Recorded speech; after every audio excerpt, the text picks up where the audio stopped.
Attack types. So I'm a big fan of Sun Tzu, who wrote the book, The Art of War.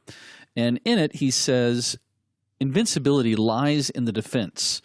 The probability of victory lies in the attack. So the concept here is understanding your attack types. We're going to go through and take a look at several different attack types.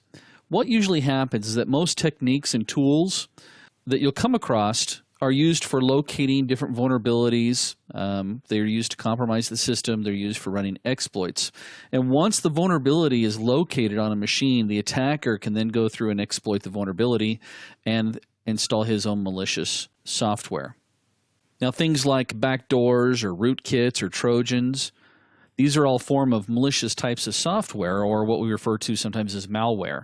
And malware gets installed on a pwned system after the vulnerability has been exploited. Now, some of the most common methods that attackers use on application servers and database servers include things such as a buffer overflow or an SQL injection. And we'll talk about those a little bit later on. In fact, we'll actually get into those. We have whole dedicated modules just on SQL injection and buffer overflows. But what we want to do is go through and take a look at the different categories of attacks.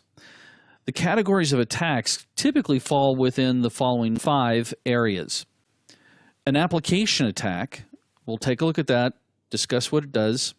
We'll also take a look at misconfiguration attacks. We'll then look at our shrink wrap code attacks, our operating system attacks, and then finally we'll go through and look at the different entry points that attackers will use to implement these types of attacks.